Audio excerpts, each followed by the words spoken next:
The thunder cracked like a gunshot across the Montana sky as Beau Callahan pulled his hat lower over his eyes, rain streaming from the worn brim in steady rivulets. The letter that had brought him racing across 3 territories was folded inside his coat, close to his heart, though the ink had likely run by now just like the tears he refused to shed. The year was 1876, a time when America was still young and wild in the West, and Beau had spent the better part of a decade trying to forget the woman whose handwriting he'd recognized instantly. Zara Winters had been his first and only love, a fierce, spirited daughter of a storekeeper in Whisper Creek who had stolen his heart when they were barely more than children.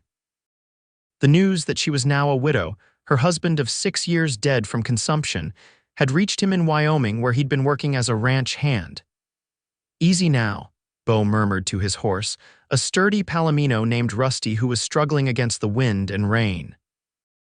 The storm had come suddenly, turning the early autumn evening into a hellish deluge.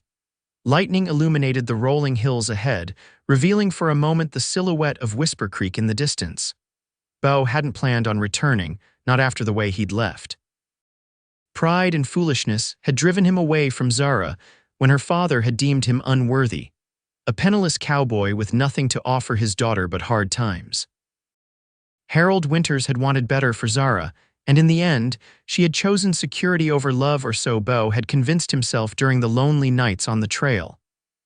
"We're almost there, boy," he said to Rusty, leaning forward in the saddle as they descended a muddy slope.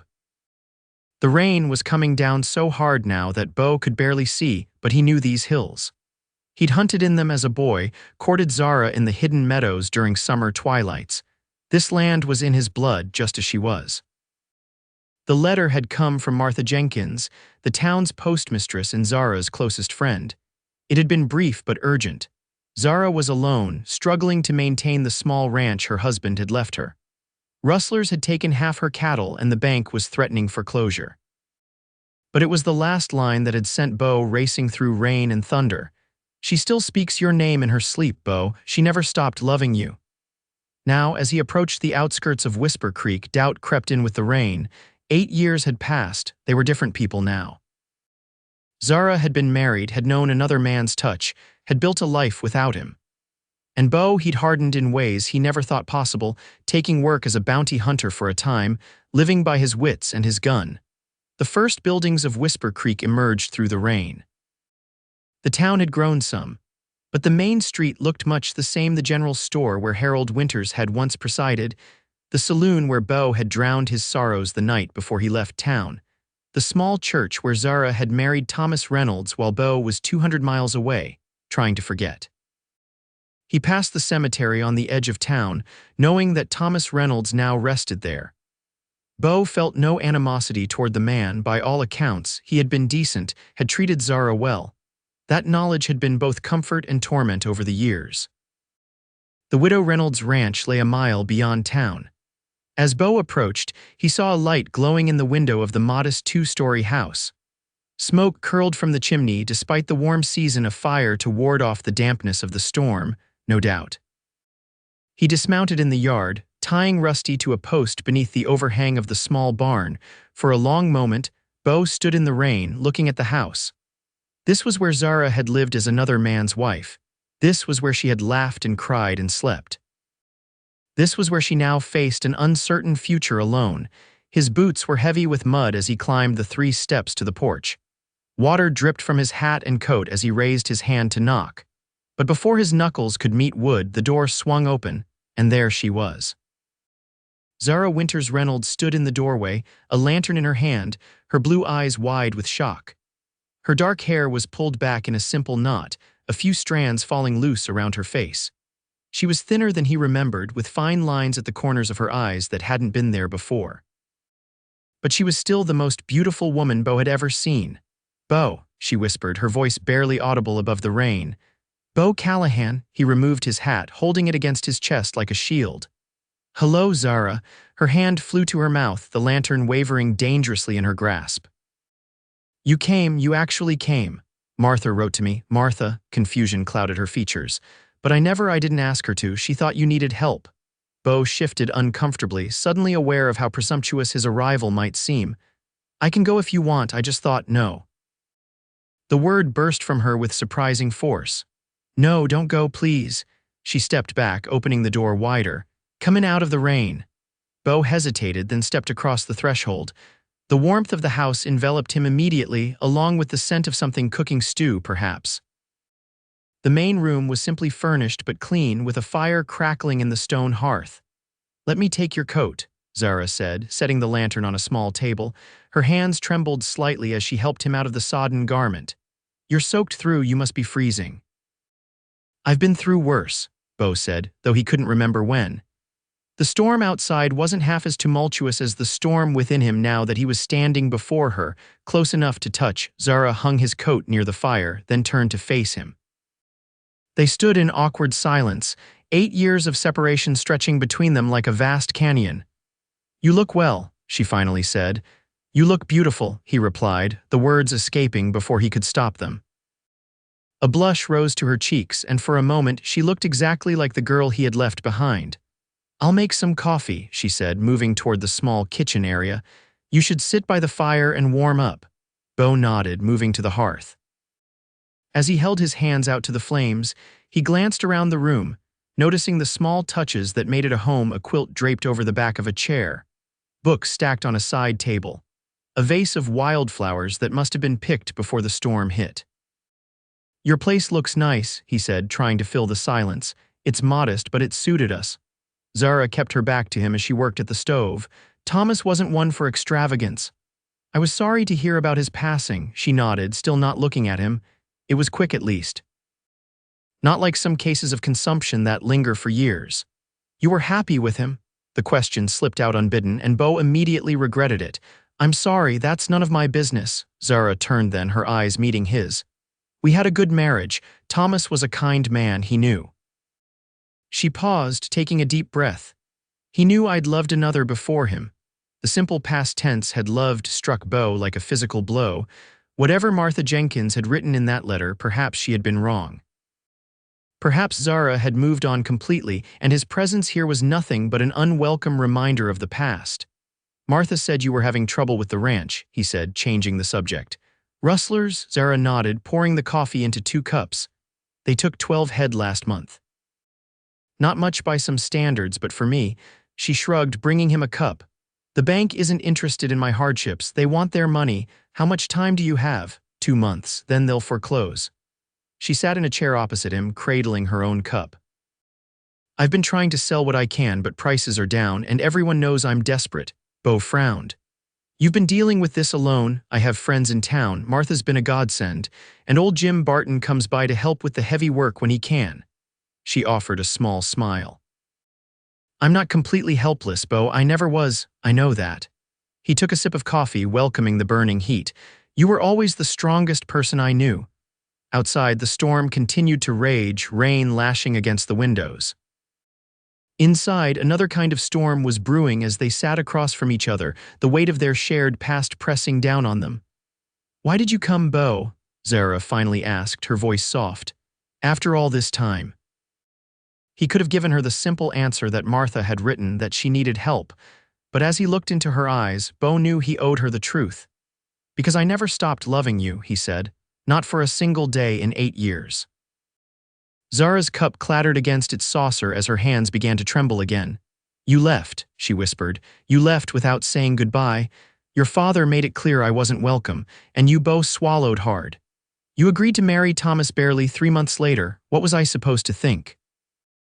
You were supposed to fight for me. The words burst from her with unexpected ferocity. You were supposed to stay and prove my father wrong. Instead, you just disappeared. I wrote to you, Beau protested. 3 letters you never answered. Confusion crossed Zara's face.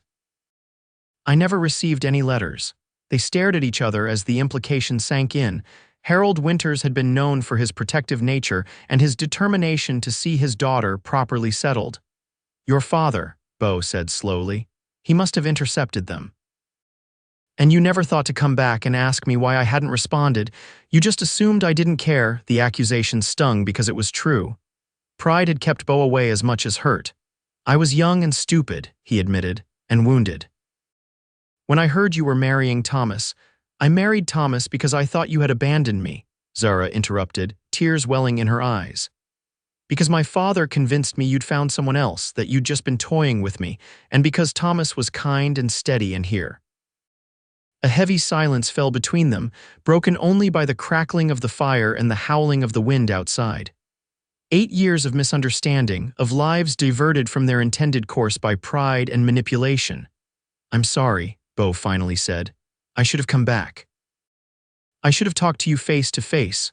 Zara wiped at her eyes with the back of her hand.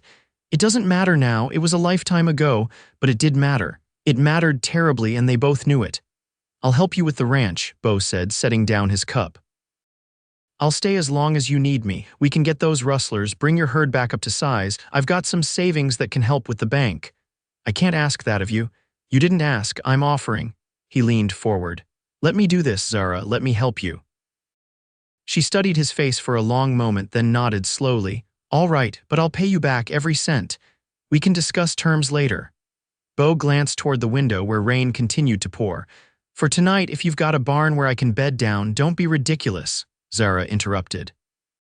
There's a spare room upstairs. I'm not sending you out to the barn in this weather. The thought of sleeping under the same roof as Zara sent a jolt through Beau that he tried hard to suppress. If you're sure, I'm sure, she stood, gathering their cups. You must be exhausted from your journey, and hungry too, I'd wager. There's stew on the stove if you'd like some. As if on cue, Beau's stomach growled audibly, making Zara smile, the first real smile he'd seen from her tonight, and it transformed her face, bringing back the girl he'd known. I'll take that as a yes, she said, moving to the stove. They ate together at the small table, the stew hot and hearty, perfect for a stormy night. The conversation flowed more easily now, turning to safer topics: the changes in Whisper Creek, mutual acquaintances, the weather patterns that had been unpredictable this year. Neither mentioned Thomas again, nor did they return to the painful subject of their separation. After the meal, Zara showed Beau to the spare room, a small but comfortable space with a narrow bed and a chest of drawers. The sheets are clean, she said, standing awkwardly in the doorway. There are extra blankets in the chest if you get cold. This is fine, thank you. Beau set his saddlebag on the floor. He'd brought little with him, having left Wyoming in such haste. Zara lingered, seeming reluctant to leave. Beau, she finally said, I'm glad you came. Whatever happens with the ranch, I'm glad to see you again. Before he could respond, she turned and hurried down the hall to her own room, the door closing softly behind her. Beau sat heavily on the edge of the bed, listening to the rain against the window and the occasional rumble of distant thunder. He was under Zara's roof, closer to her than he'd been in 8 years, yet still separated by more than just the walls between their rooms. Tomorrow, he would begin the work of saving her ranch. Tonight, he would try to quiet the storm in his heart that seeing her had unleashed. Morning dawned clear and bright, the storm having blown itself out during the night.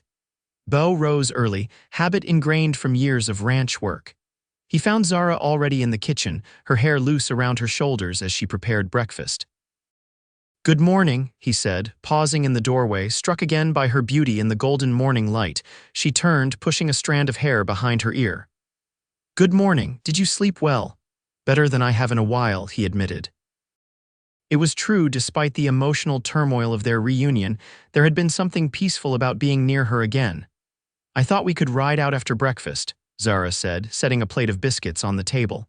I can show you the property where the rustlers hit. Sounds good. I'd like to get a feel for the layout, see what we're dealing with. They ate quickly, the practical matters of the day ahead creating a purpose that made their interaction less awkward than the night before. As they cleared the dishes, Beau found himself watching Zara's hands, still delicate, but now bearing the calluses of hard work. They were no longer the hands of a storekeeper's pampered daughter, but of a woman who had faced hardship and persevered. Outside, the world was washed clean by the rain, the grass gleaming with moisture, the sky a brilliant blue. Beau saddled Rusty while Zara prepared her own mount, a steady bay mare. He found himself impressed by her confident handling of the horse, another change from the girl he'd known, who had ridden only occasionally and with far less assurance. They rode out together, Zara leading the way across the modest ranch. It was smaller than many in the area, about 80 acres in total, with a mix of grazing land and timber. The cattle, what remained of the herd, were gathered near a small creek that cut through the property. Thomas built this place from nothing, Zara explained as they rode. He was a carpenter by trade when we married, but he always wanted land of his own. We started with just 10 acres and added more as we could afford it. He did well, Beau said, genuinely impressed by what the man had accomplished. It's good land. It was more than that to him. It was a dream. Zara's expression softened with memory. He worked himself to exhaustion building the house, the barn, the fences. I think that's part of why the consumption took him so quickly. He'd worn himself down. They crested a small rise, giving them a view of the entire property. From here, Beau could see the vulnerabilities: a long stretch of fence line backed by thick woods, perfect cover for rustlers. That's where they came in, Zara said, following his gaze. Cut the fence there by the tree line, drove the cattle out through the gap. No dogs to alert you. Our old dog died last winter. Haven't had the heart to replace him, she sighed. Or the money, to be honest. Beau studied the terrain, thinking, we need to set up some kind of warning system and mend that fence with stronger materials. Jim helped me patch it, but it's just a temporary fix.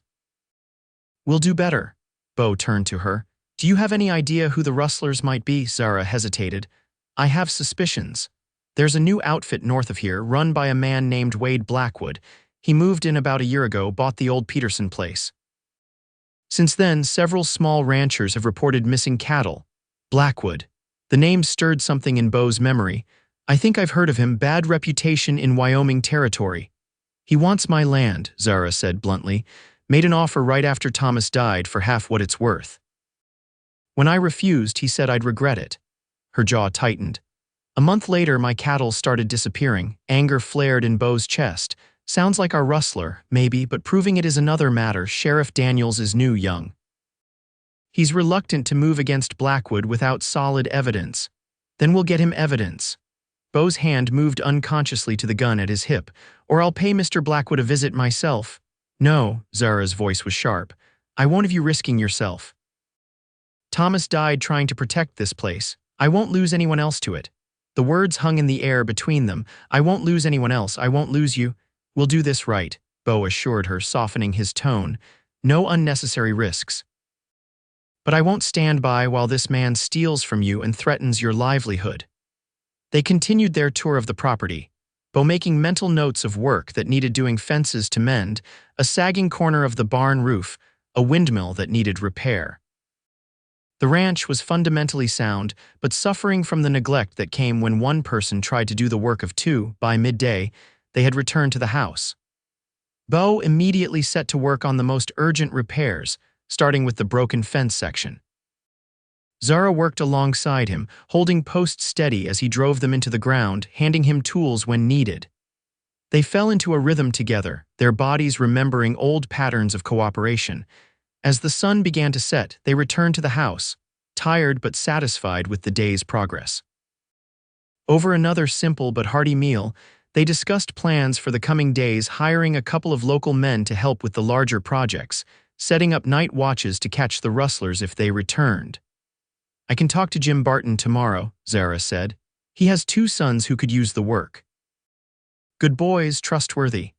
That would help, Beau agreed, and I'd like to ride into town, get a feel for the place again, maybe have a word with this Sheriff Daniels.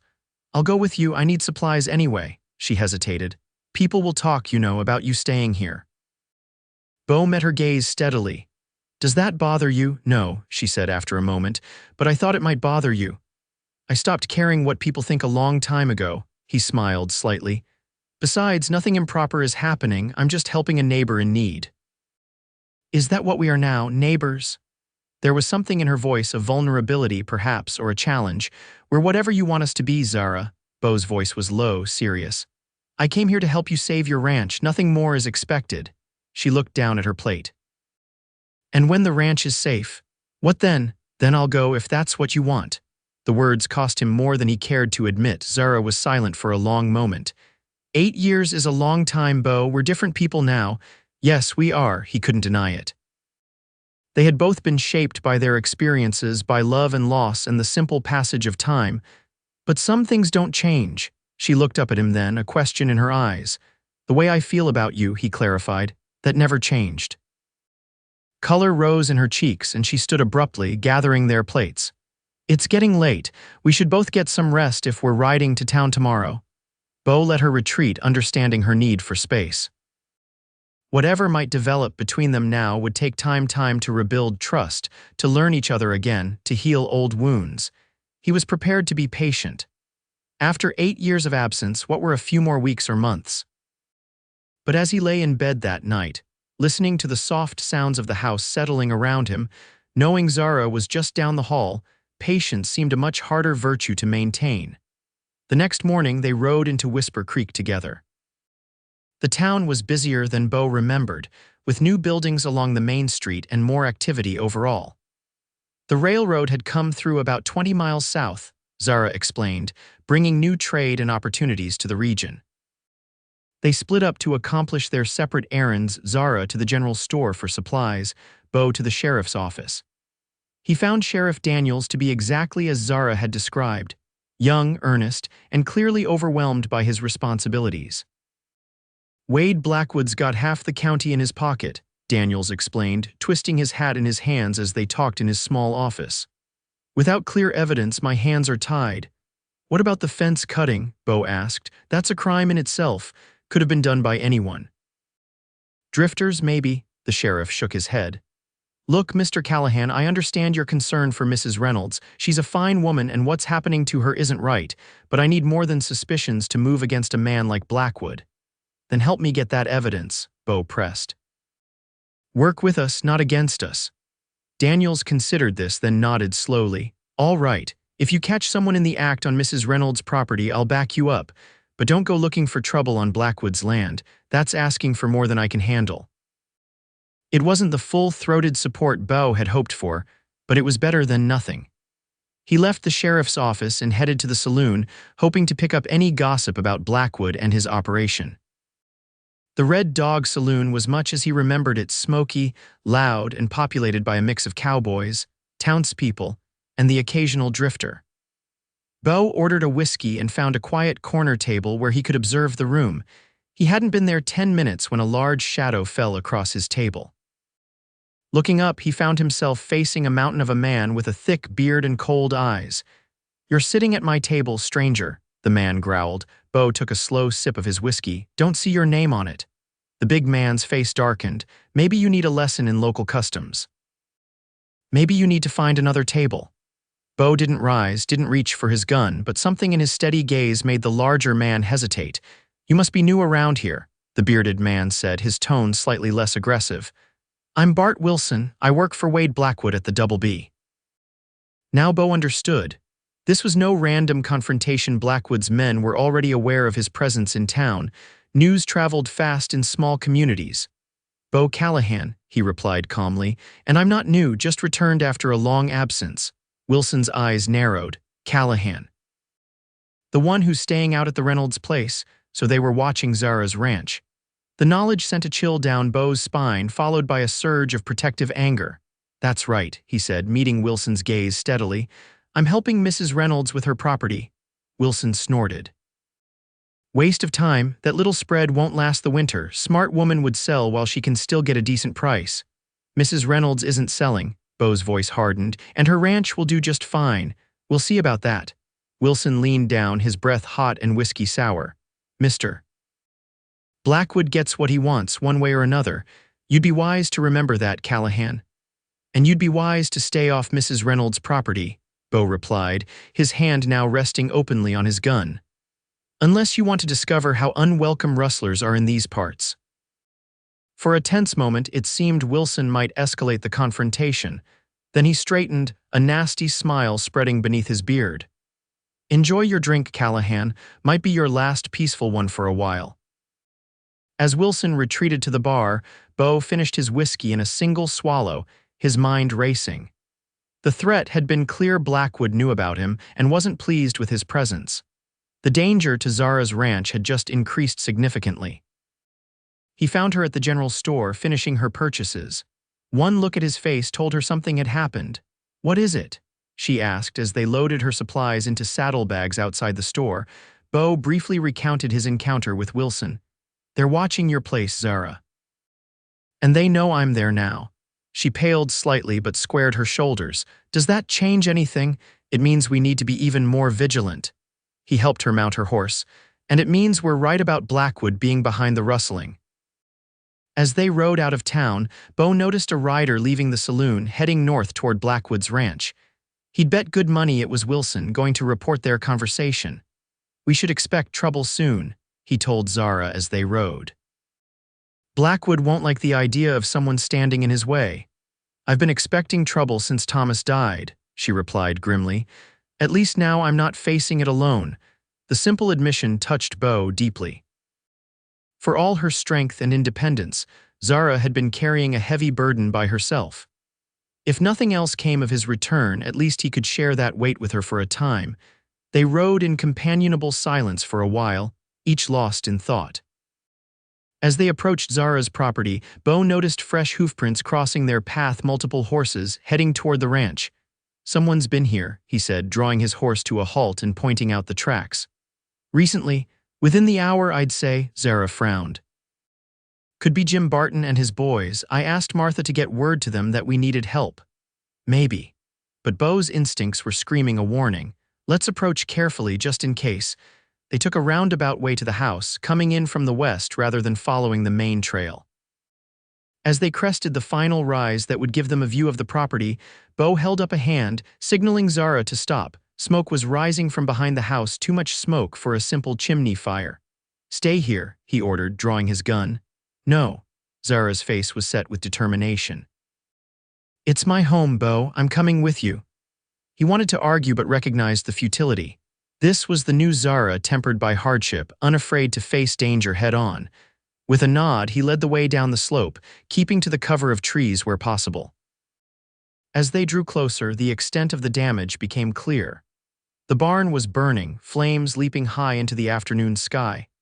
The house appeared untouched, but the message was unmistakable, a warning, a demonstration of what could happen if they continued to resist. "The horses," Zara gasped, spurring her mount forward before Beau could stop her. He raced after her, cursing under his breath.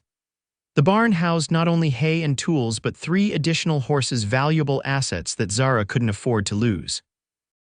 They reached the barnyard to find the doors of the burning structure hanging open. Smoke billowed out, but there was no sign of the horses. "They must have let them out," Beau said, scanning the surrounding pasture. Indeed, he could see figures in the distance, the missing horses, galloping toward the far fence line. "Or stole them," Zara replied bitterly. Beau quickly assessed the situation. The barn was too far gone to save. The fire had clearly been burning for some time. The best they could do was ensure it didn't spread to the house or nearby trees. "We need water," he said. "Let's get the buckets from the house." For the next hour, they fought the fire as best they could, forming a bucket brigade from the well to the areas where sparks threatened to ignite the dry grass around the barn. By the time they had the situation under control, both were exhausted, covered in soot, their clothes soaked with water and sweat. The barn was a total loss, a charred skeleton of its former self, still smoldering in places. Zara stood before it, her face streaked with ash and tears. "Everything Thomas built," she whispered. "They're destroying it piece by piece." Beau put an arm around her shoulders and she leaned into him, accepting the comfort. "We'll rebuild," he promised, "all of it, and we'll make Blackwood pay for what he's done." She looked up at him, her blue eyes fierce despite the tears. "How? The sheriff won't help without proof, and Blackwood's too careful to leave evidence. Then we'll have to be smarter than he is." Beau's mind was already working on a plan. "We need to catch his men in the act, or better yet, get one of them to turn on him. None of his men would dare cross him. Everyone has a price or a weakness. Beau had learned that during his time as a bounty hunter. We just need to find out what it is." They retreated to the house to clean up and assess their situation. The loss of the barn was a serious blow, not just for the structure itself, but for the shelter and storage it provided. With winter coming in a few months, they would need to rebuild quickly.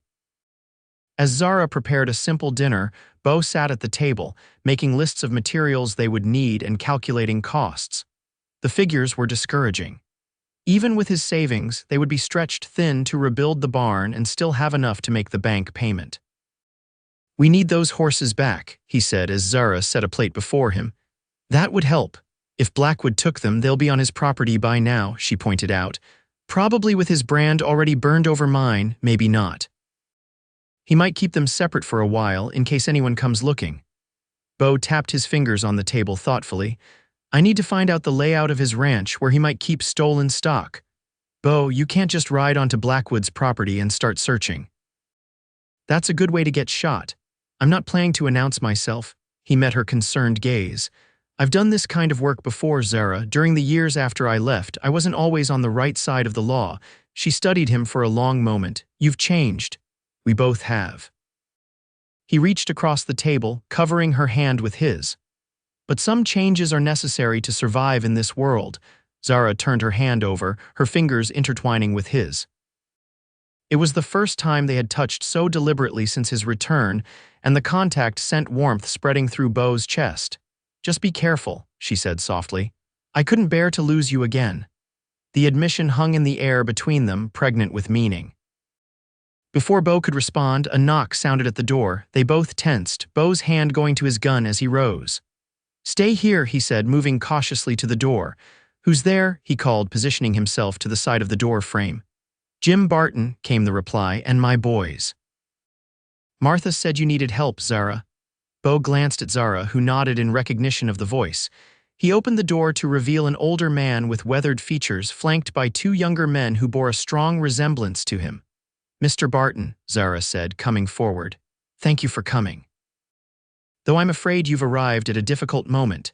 Jim Barton took in their disheveled appearance and the still smoldering ruin of the barn behind them. "Saw the smoke from our place," he said grimly. "Blackwood's work, I'd guess." "We think so," Beau confirmed, offering his hand. "Beau Callahan. Heard you were back." Barton shook his hand firmly. "Good timing by the looks of it. Zara needs all the help she can get against that snake." The Bartons proved to be exactly the allies they needed. Jim was a longtime resident of the area, respected in the community, and no friend to Wade Blackwood, who had tried to pressure him into selling his own small ranch the previous year. His sons, Luke and Matthew, were strong, capable young men eager to help and equally eager for the pay that Beau offered. Over coffee, they discussed the situation. Jim confirmed what Beau had suspected. Blackwood was systematically targeting smaller ranchers, using intimidation and theft to force them to sell out. "He wants to build an empire," Jim explained. "Fancies himself the next cattle baron of Montana Territory. And he doesn't care who he crushes to get there." "Does he have a weak spot?" Beau asked. "Something we can use against him." Jim considered this. "He's got a reputation to protect, pretends to be a legitimate businessman to the townspeople and the bank. If his rustling activities were exposed, it might damage his standing enough to make a difference." "That brings us back to needing proof," Zara sighed. "What about his men?" Beau pressed. "Any of them less loyal than the others, someone who might talk for the right price?" "There's a young fella named Danny Peters," Luke Barton spoke up. "Drinks at the Red Dog sometimes. He's new to Blackwood's outfit, seems uncomfortable with some of their activities. Might be worth approaching." It was a lead, at least. They spent the next hour developing a plan. The Bartons would help with immediate repairs and security for the ranch, while Beau would focus on gathering evidence against Blackwood and possibly recovering the stolen horses. As darkness fell, Jim and his sons departed, promising to return at first light with tools and materials to begin work on a temporary shelter for the remaining livestock. Once they were gone, Beau and Zara found themselves alone again, the events of the day weighing heavily on them both. "You should get some rest," Beau said, noting the exhaustion evident in Zara's posture. "It's been a long day." "I don't think I could sleep," she admitted. "Every time I close my eyes, I see the barn burning." "Then let's sit a while," he suggested, gesturing to the chairs by the fire. "We don't have to talk, just be." They sat in companionable silence, watching the flames dance in the hearth. After a time, Zara spoke, her voice soft in the quiet room. "Do you ever wonder what might have happened if you'd stayed, if we'd married instead of?" "Every day," Beau replied honestly. "For 8 years I've wondered. She turned to look at him, the firelight casting a warm glow on her face. I used to imagine you out there somewhere with a wife and children, a whole life that had nothing to do with me. There was never anyone else, Zara. The admission came easily, a simple truth. Not seriously, I tried once or twice, but they weren't you. Tears welled in her eyes. I did love Thomas, I need you to know that. He was good to me and I was a good wife to him, but he knew he was second choice. Her voice broke slightly. He knew and he loved me anyway. That was the kind of man he was. Beau reached across the space between their chairs, taking her hand again. He sounds like someone I would have respected. You would have. She squeezed his hand. And I think, in time, he would have respected you too. It was a strange sort of blessing and acknowledgement that the past couldn't be changed, but that perhaps it had unfolded as it was meant to. That the people they had become through their separate journeys might now find their way back to each other, wiser and stronger for the experience. As the fire burned low, Zara finally rose, her hand slipping from his. "Good night, Beau," she said softly, pausing beside his chair. On impulse, he reached up, catching her hand and bringing it to his lips in a gesture that was both old-fashioned and deeply sincere. "Good night, Zara." The blush that rose to her cheeks was visible even in the dim light, and for a moment, Beau thought she might lean down, might close the distance between them. Instead, she gently reclaimed her hand and moved toward the stairs, pausing at the bottom to look back at him with an expression that held both promise and uncertainty. Beau remained by the dying fire long after she had gone, planning their next moves against Blackwood and trying not to hope too much for a future that still hung in the balance. The following days established a new routine. Jim Barton and his sons arrived each morning to work on rebuilding, starting with a temporary shelter for the animals and progressing to the foundation for a new barn. Beau divided his time between helping with the construction and making strategic trips into town, gathering information about Blackwood's operation. Zara threw herself into the work as well, refusing to be relegated to household tasks when there was so much to be done. Beau found himself admiring her resilience and determination anew. This was not the same young woman he had left behind. This Zara had weathered hardship and emerged stronger, capable of facing challenges that would have overwhelmed her younger self. On the third evening after the barn burning, Beau rode into town alone. He had arranged to meet Luke Barton at the Red Dog Saloon, hoping the younger man could point out Danny Peters, the potentially discontented member of Blackwood's crew. The saloon was crowded, the usual mix of ranchers, cowhands, and townspeople seeking entertainment after a day's work. Beau spotted Luke at a corner table and joined him, accepting the whiskey the younger man slid across to him. "Any sign of Peters?" Beau asked quietly. Luke nodded toward the bar. "Just came in, blue shirt, dark hair, drinking alone." Beau studied the man discreetly. Danny Peters appeared to be in his early 20s with a lean build and a nervous demeanor. He was indeed drinking alone, seemingly avoided by the other patrons, including two men at a nearby table whom Beau recognized as Blackwood's men. "What's his story?" Beau asked. "Drifted in about 3 months ago," Luke explained. "Needed work and Blackwood was hiring. Word is he didn't know what he was getting into, thought it was just regular ranch work. By the time he figured out what Blackwood's real business was, he was in too deep to easily walk away. It was a common enough tale in the West, young men taking work where they could find it, sometimes becoming entangled in illegal activities through need or naivety. I'll approach him, Beau decided. But not here, too many eyes. They waited, nursing their drinks and maintaining casual conversation while keeping an eye on Peters. When the young man finally finished his whiskey and headed for the door, Beau made his move, nodding a farewell to Luke and following Peters out into the night. The young cowhand was halfway down the street when Beau caught up to him. "Danny Peters," he called softly, Peters whirled, hand going to his gun. "Who's asking?" "Name's Beau Callahan." Beau kept his own hands visible, non-threatening. "I'd like to talk to you about Wade Blackwood." Fear flashed across Peters' face. "I've got nothing to say about Mr. Blackwood." "I think you do." Beau stepped closer. "I think you're not comfortable with some of the things happening at the Double B, like rustling cattle and burning down barns." Peters paled visibly. "I don't know what you're talking about. I think you do, and I think you might want a way out." Beau kept his voice low, reasonable. "I'm not looking to cause trouble for you, Danny. I'm looking for help to stop Blackwood before someone gets hurt or worse." The young man glanced nervously up and down the street. "You don't understand. Blackwood's not someone you cross. Men who try tend to disappear." "I understand better than you think." Beau met his gaze steadily. "But there are worse things than Blackwood. Like living with yourself knowing you stood by while he destroyed innocent people's lives." That seemed to strike a chord.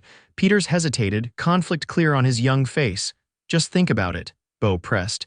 "If you decide you want to talk, leave word with Martha at the post office. She'll get a message to me." Before Peters could respond, the saloon doors swung open, spilling light and noise into the street.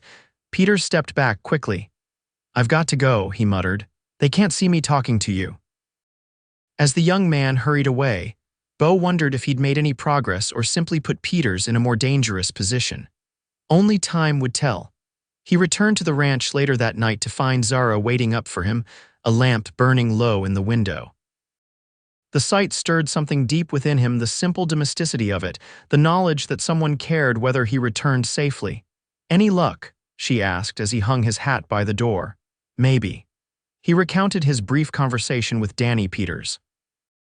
"He's scared, but I think he's also troubled by what he's involved in. If we can offer him protection, he might be willing to help us." "Protection from Blackwood?" Zara shook her head.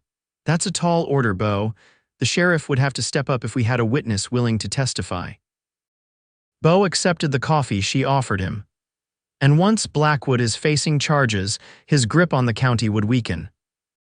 They discussed possibilities late into the night, sitting close together at the kitchen table, their shoulders occasionally brushing as they leaned over the maps of the area that Jim Barton had provided, marking likely locations where Blackwood might be holding stolen cattle. In these quiet moments together, working toward a common goal, Beau felt the distance between them gradually closing. There were times when Zara would look at him with an expression that made his heart race, times when their hands would touch over a map or a coffee cup, lingering longer than necessary, but neither of them pushed for more. The situation with Blackwood was too pressing, the ranch's future too precarious, to complicate matters with declarations or actions that might disrupt their fragile new partnership. A week passed, filled with hard work and vigilance. The temporary animal shelter was completed, and work on the new barn progressed steadily. Beau established a system of night watches, with himself, Zara, and the Barton men taking turns guarding the property against further incursions. There had been no word from Danny Peters, but Beau hadn't really expected immediate results. Fear was a powerful motivator for silence, and Blackwood's reputation for ruthlessness was well established. It was on the 8th day after the barn burning that matters came to a head. Beau had ridden to the far corner of the property to check fence lines when he spotted a rider approaching at a gallop. "Luke Barton," his expression urgent. "Martha sent me to find you," Luke called as he reined in his horse. "Danny Peters came to her this morning. Says he needs to talk to you right away today. He's leaving Blackwood's outfit and the territory tonight." Beau's pulse quickened. "Did he say why the urgency?" "Just that something big is happening, something he wants no part of." Luke wiped sweat from his brow. "He'll meet you at Cottonwood Creek at noon. Knows a place where you won't be seen." Cottonwood Creek was about 5 miles east, a secluded spot well away from both town and the main roads.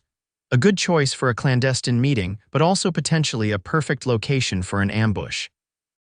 "Did you tell Zara where I was going?" Beau asked. Luke nodded. "She wanted to come along, but I convinced her to stay at the ranch. Someone needed to be there when Pa and Matthew arrived with the lumber for the barn roof." "Good." The last thing Beau wanted was Zara potentially walking into danger. "Head back and tell her I'll return by sunset. And Luke, keep your eyes open. If this is legitimate, Blackwood's men might be watching Peters." "You think it could be a trap?" Beau considered the possibility. Peters seemed genuinely uncomfortable with Blackwood's activities, but fear can make a man do desperate things. "I'll approach cautiously." As Luke rode back toward the ranch, Beau checked his gun, ensuring it was fully loaded. Then he turned Rusty toward Cottonwood Creek, his senses alert for any sign of trouble. The creek wound through a shallow valley, bordered by stands of cottonwood trees that gave it its name. Beau approached from the higher ground, scanning the area carefully before descending. He spotted a single horse tied to a tree near the water but no sign of its rider. Drawing his gun, he dismounted and led Rusty down the slope, keeping to the cover of the trees as much as possible. As he neared the creek, a figure emerged from behind a large boulder. Danny Peters, looking even more nervous than he had in town. "You came alone," Peters called, his hand hovering near his own weapon. "As agreed," Beau replied, still cautious. "You wanted to talk." Peters nodded, gesturing for Beau to join him by the creek. Once they were both seated on large rocks at the water's edge, Peters spoke in a low, urgent tone. "Blackwood's planning something big for tonight," he said without preamble, not just rustling a few head of cattle. "He's going to hit the Reynolds place hard, burn the house, run off all the stock, make it look like an accident if he can, but the end goal is to force the widow to sell." Cold anger settled in Beau's stomach. "Why tonight?" "Because most of the men from surrounding ranches will be in town for the Saturday night social at the church. Less chance of neighbors noticing anything amiss or coming to help." Peters ran a hand through his dark hair. "I can't be part of it, Mr. Callahan. Rustling cattle is one thing, but this. They're talking about making sure the widow isn't able to raise the alarm. You understand what I'm saying?" Beau understood all too well. "They're planning to harm Mrs. Reynolds," Peters nodded miserably. "Blackwood didn't say it outright, but Bart Wilson was talking about making sure she couldn't testify later about who was responsible. Said it would look like she got caught in the house fire. Murder." Blackwood was planning not just to destroy Zara's property, but to eliminate her as an obstacle altogether. The realization sent ice through Beau's veins, followed by a surge of rage so intense it nearly blinded him. "How many men?" he asked, forcing himself to think clearly. "6, including Wilson.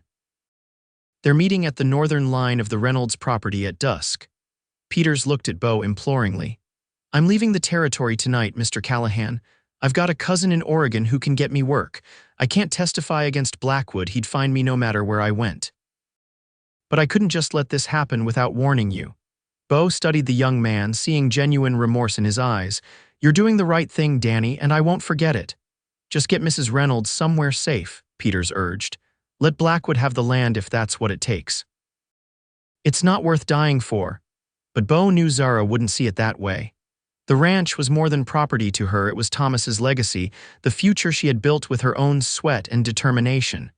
She wouldn't abandon it, not even in the face of direct threat.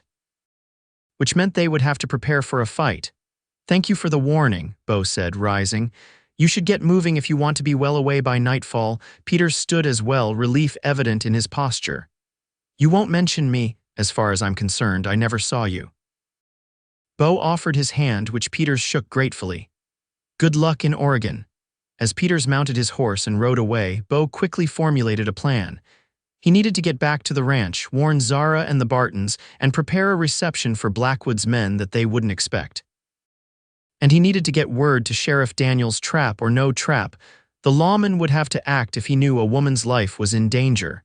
He rode hard back to the ranch, pushing Rusty to his limits. As he crested the final rise, he saw the Barton men working on the new barn frame, with Zara helping to hand up tools. The domestic scene only heightened his sense of urgency. This peaceful existence was under imminent threat. Zara saw him coming and moved to meet him as he dismounted. One look at his face told her something was seriously wrong. "What is it?" she asked, her eyes searching his. "We need to talk," Beau said grimly. "All of us." He quickly relayed Peter's warning to Zara and the Bartons, watching their expressions shift from concern to anger as they understood the full extent of Blackwood's plans. "We need to get you somewhere safe," Beau told Zara when he'd finished. "You can stay in town tonight at the hotel or with Martha." "No." Her response was immediate and firm. "I'm not leaving my home, Beau, not for Blackwood, not for anyone." "Zara, they're planning to kill you," Beau argued, fear making his voice harsh. "This isn't just about property anymore." "All the more reason to stand our ground," she countered. "If I run now, I'll never stop running. Blackwood will know I'm afraid and he'll keep coming after me until he gets what he wants." Jim Barton nodded slowly. "She's right, Callahan, running won't solve this. We need to end it here and now." "How?" Beau demanded. There are 6 of them, armed and coming with the intention to kill. Even with all of us, we're outnumbered. Not if we get help, Matthew Barton spoke up. The Saturday social doesn't start until 7. If we spread the word now, we could have half a dozen more men here by dusk. It was a sound suggestion. Many of the local ranchers had no love for Blackwood and would rally to protect a widow from such a blatant attack. With equal or superior numbers, they could potentially turn the tables on Blackwood's men. I'll ride to town, Luke offered. Speak to Sheriff Daniels first, then round up as many men as I can find. And I'll head to the Pearson place, Matthew added. They've got 3 hands who can shoot, and they're closest. Beau considered their options. With additional men, they might be able to set a trap of their own, catch Blackwood's crew in the act, and force a confrontation on their terms rather than his. All right, he agreed finally. But we need to be smart about this. If we can catch them red-handed, the sheriff will have to act. That means letting them make the first move. You want to let them start a fire? Zara asked incredulously. No, but we need to let them get close enough to prove their intentions. Beau turned to Jim Barton. We'll need positions around the house, hidden but with clear lines of sight. As Luke and Matthew rode out to gather reinforcements, Beau, Zara, and Jim Barton began preparing the ranch for defense. They moved valuable items from the house to a root cellar behind the kitchen, filled buckets with water in case of fire, and discussed potential positions where defenders could conceal themselves while maintaining good visibility of the approach to the house. Throughout these preparations, Beau kept finding himself watching Zara, her calm efficiency, her steady hands as she loaded the shotgun she kept for protection, her determined expression. Fear for her safety warred with admiration for her courage. This was a woman worth fighting for, worth dying for if necessary. And he was determined that it wouldn't come to that. As the afternoon waned, riders began arriving, neighbors responding to the Barton boys' call for help. By an hour before dusk, they had assembled a force of 14 men, all armed and positioned strategically around the property. Sheriff Daniels had come as well, reluctantly at first but with growing resolve as he understood the seriousness of the threat. If they show up with clear intent to commit a crime, I'll act, he promised Beau.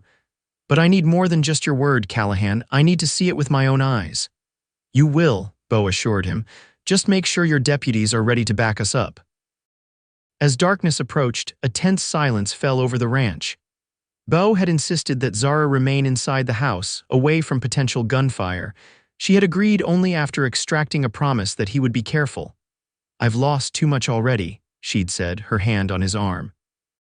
I couldn't bear to lose you too. The simple statement had nearly undone him. In response, he had done something he'd been wanting to do since the moment he saw her in the doorway that stormy night. He had pulled her close and kissed her. A brief but fervent meeting of lips that carried all the longing and fear and hope that words couldn't express. When they'd parted, both slightly breathless, Zara had touched his face gently. We'll finish this conversation later, she'd said with a small smile. After we send Blackwood packing. Now, as Beau crouched behind a water trough near the front of the house, that kiss gave him additional resolve. They had been granted a second chance that he'd never thought possible. He wouldn't let Blackwood take that away. The sound of approaching horses came from the north, just as Peters had indicated. Beau tensed, signaling to the men positioned nearby to remain hidden. In the gathering darkness, he could make out 6 riders approaching slowly, cautiously. They stopped about 50 yards from the house, conferring in low voices. Then Bart Wilson and 3 others dismounted, carrying what appeared to be kerosene cans. The remaining 2 men stayed mounted, rifles ready. Beau glanced toward the position where he knew Sheriff Daniels was watching. This was the moment Blackwood's men were clearly preparing to set fire to the house. The evidence the sheriff needed was right before his eyes. Wilson and his companions had advanced to within 20 yards of the house when Beau stood, his gun leveled. That's far enough, he called. The men froze, then Wilson's hand went for his gun. Callahan, he spat. Should have known you'd be trouble. Drop your weapons, Beau ordered. All of you, you're surrounded.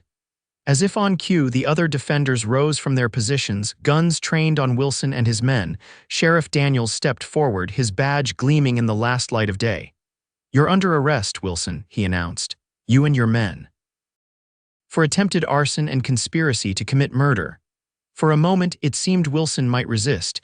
His hand hovered near his gun, his eyes darting from Beau to the sheriff to the circle of armed men surrounding them. "Blackwood will get us out," one of the other men muttered. "Just like before." "Not this time," Sheriff Daniels replied. "Not with this many witnesses to what you were planning, and not when one of your own men has already provided a statement about Blackwood's orders." It was a bluff. Peters had specifically refused to provide official testimony, but Wilson didn't know that. The mention of betrayal from within their ranks seemed to take the fight out of him. "Drop your weapons," the sheriff repeated. Now, slowly, reluctantly, Wilson and his men complied. As the sheriff's deputies moved in to disarm and restrain them, Beau kept his gun trained on Wilson, taking no chances until the man was securely bound. Only when the prisoners were being led away did Beau finally lower his weapon. The front door of the house opened and Zara emerged, her shotgun still in hand. Her eyes found Beau immediately, relief washing over her face when she saw he was unharmed. "Is it over?" she asked as he climbed the porch steps to join her. "It's over," he confirmed, gently taking the shotgun from her hands. "Wilson and his men are in custody, and with multiple witnesses to their intentions, even Blackwood won't be able to buy their way out this time." The gathered neighbors began to disperse, some stopping to offer words of support to Zara before departing.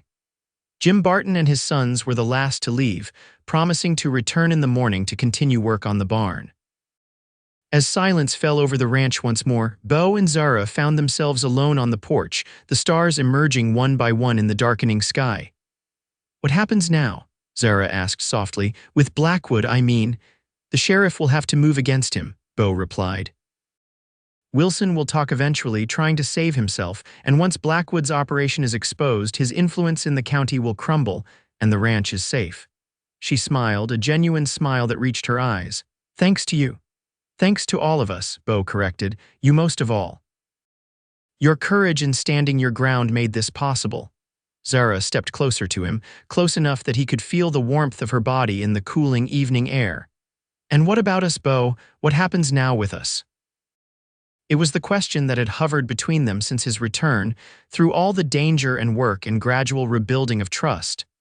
Now, with the immediate threat removed, they could no longer avoid addressing the future.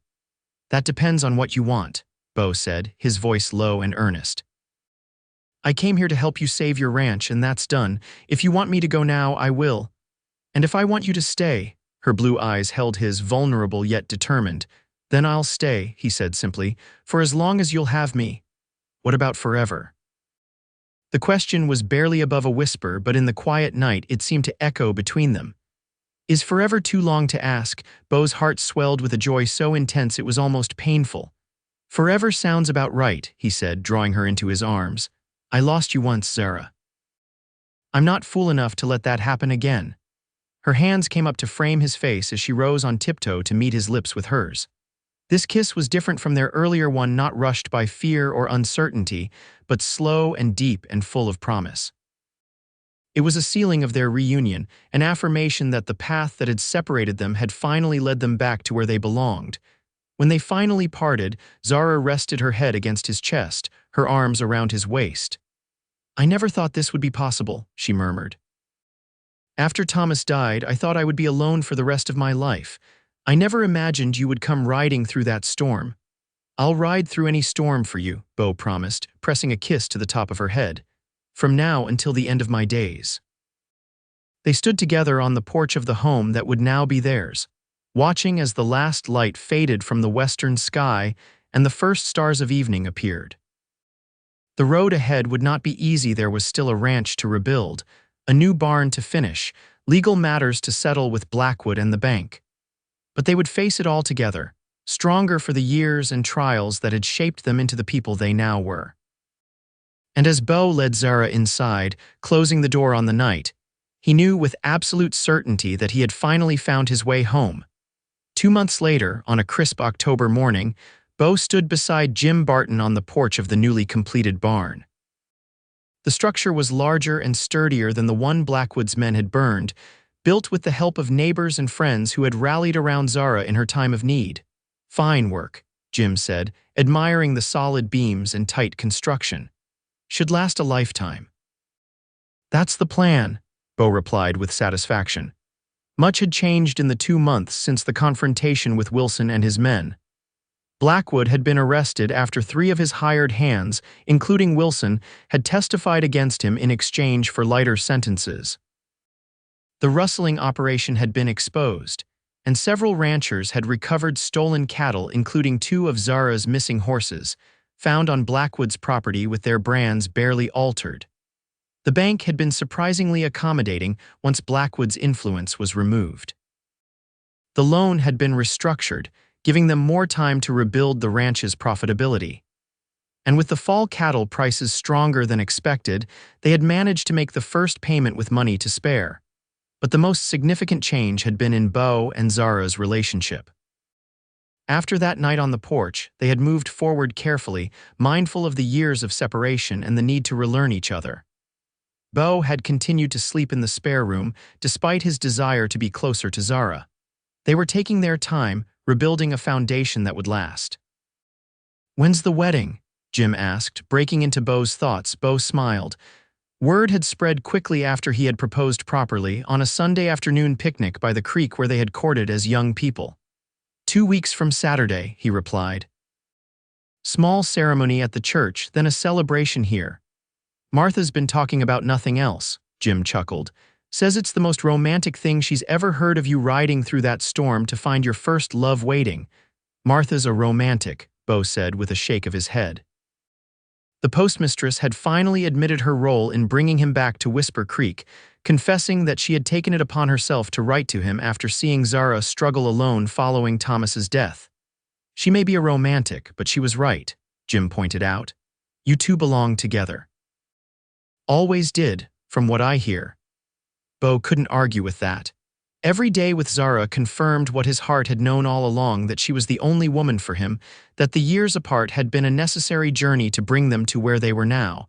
The sound of hoofbeats drew their attention. Zara was returning from town, her hair gleaming in the autumn sunlight as she rode up to the barn. The sight of her still made Beau's heart beat faster, a reaction he suspected would never fade, even when they were old and gray together.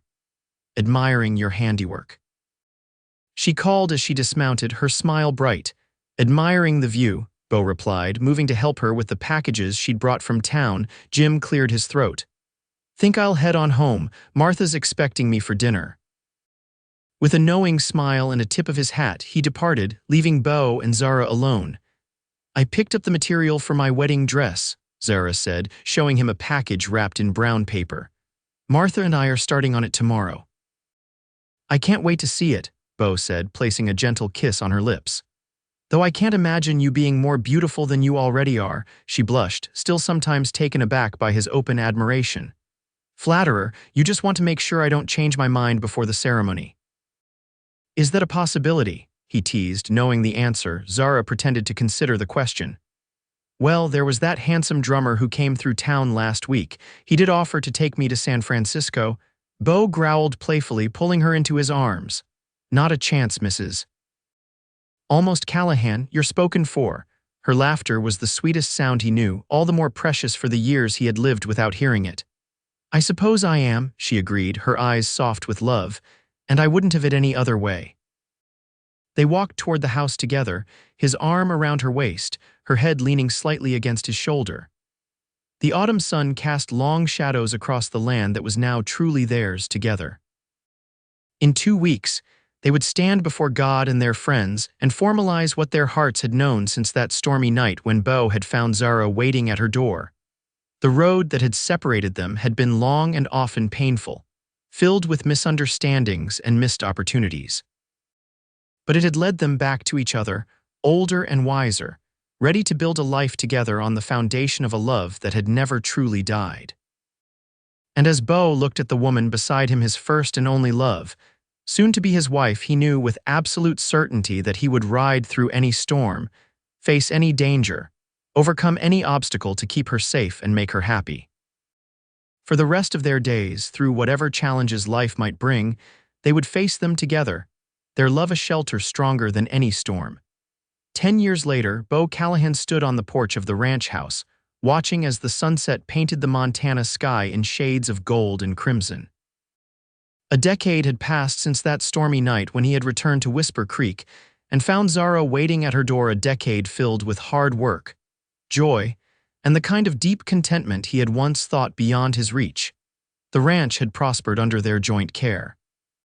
What had once been a struggling small operation was now one of the most respected in the county, known for quality stock and fair dealings. The new barn that they had built after Blackwood's attack had been joined by additional outbuildings, corrals, and a bunkhouse for the hands they now employed year-round. Beau's gaze shifted to the figure approaching from the direction of the creek. Zara, her hand holding that of their 8-year-old daughter, Sarah. Behind them came their 6-year-old son, Thomas, named for the man whose legacy they had preserved and built upon. The boy was carrying a string of fish, his face alight with pride at his catch. "Papa," Thomas called, running ahead of his mother and sister. "Look what I caught, 3 trout all by myself." Beau crouched down to admire the fish, ruffling his son's dark hair so like Zara's. "Fine work, partner. Looks like we've got dinner sorted." Zara and Sarah joined them on the porch, both smiling at Thomas's enthusiasm. Sarah, with her father's eyes and her mother's determined chin, had been teaching her younger brother to fish, a skill she had mastered at an early age. "He's a natural," Sarah declared with the authority of an elder sister. "Just like you said I was, Papa." "Both my children take after their mother," Beau said, winking at Zara. "Stubborn and skilled in equal measure." Zara laughed, the sound as dear to him now as it had been when they were young.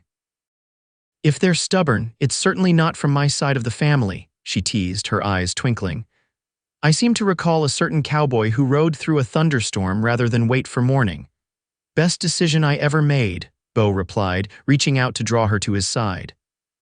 Even after 10 years of marriage, the simple contact of her body against his sent warmth spreading through him. "Ugh, they're being romantic again," Thomas groaned to his sister. "Come on, let's clean these fish." As the children headed toward the kitchen pump with their catch, Beau and Zara remained on the porch, watching the last colors of sunset fade into the deep blue of evening. 10 years, Zara murmured, her head resting against his shoulder. "Sometimes it feels like yesterday that you appeared at my door, soaked to the skin and looking like you'd seen a ghost." "I thought I had," Beau admitted.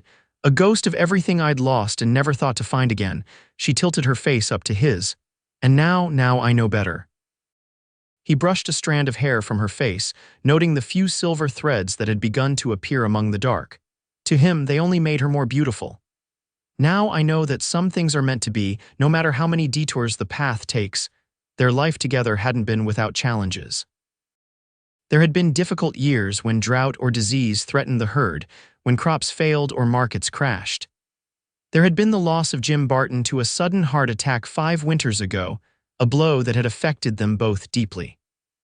There had been the usual disagreements and adjustments of any marriage, but through it all, their love had remained constant, a foundation strong enough to weather any storm. The lessons they had learned during their years apart, patience, perseverance, the value of honest communication had served them well in building their life together. From inside the house came the sound of the children's laughter, followed by Martha Barton's admonition to be careful with the fish knife. Martha, Jim's widow, now spent most days at the ranch, helping with the children and household while Zara divided her time between domestic duties and the ranch work she still enjoyed. The arrangement benefited them all. Martha had the family she had never been blessed with, and the Callahan children had a doting honorary grandmother. "We should go in," Zara said, though she made no move to leave the circle of Beau's arm. "Help with dinner." "In a minute," Beau replied, unwilling to end the moment just yet. These quiet interludes together were precious, rare in the busy life of a working ranch with young children. The first stars were appearing in the eastern sky, bright pinpoints of light in the deepening blue. Beau remembered another starlit evening long ago when he and Zara had sat by Cottonwood Creek, young and in love, planning a future they had been too impatient to realize might take time to achieve. "Do you ever wonder what would have happened if I'd stayed?" he asked, voicing a question that occasionally still crossed his mind. If I hadn't left after your father refused to give us his blessing, Zara considered the question thoughtfully. Sometimes, she admitted. But then I look at our life now, the ranch, the children, everything we've built together, and I can't help but think that perhaps we needed those years apart. We were so young, Beau. Maybe we needed to grow to become the people who could create this life together. It was a perspective Beau had come to share. The boy who had ridden away in hurt and pride could never have built what the man who returned had achieved. The years of separation had been painful, but they had forged both Beau and Zara into stronger, more resilient versions of themselves. Besides, Zara added with a smile, would you really change anything knowing where we've ended up? Beau looked at the woman beside him, his wife, his partner, his first and only love, and shook his head. Not a single day, he said with absolute certainty. Not if it meant risking what we have now. From inside came Martha's call that dinner was almost ready. With a contented sigh, Zara stepped out of Beau's embrace, her hand finding his as they turned toward the warm light spilling from the windows of their home. As they crossed the threshold together, Beau reflected on the journey that had brought them here, a journey that had begun with a stormy night and a lost love found waiting at the door. The road had been long and sometimes difficult, but it had led them exactly where they were meant to be. Home together, with a love that had weathered separation and time to emerge stronger than ever. And as he looked around at the life they had built, the children setting the table, Martha frying the fresh caught fish, Zara moving confidently through the kitchen they had expanded last spring, Beau knew with absolute certainty that he would make the same choice again. He would ride through any storm, brave any hardship, travel any distance to find his way back to Zara. For she was, and always would be, the journey's end and the journey's purpose, his true north, his home, his heart's destination. And in finding her again, he had found not just the love he had lost, but a future brighter than either of them could have imagined on that rain-swept night when a storm had finally brought them back together.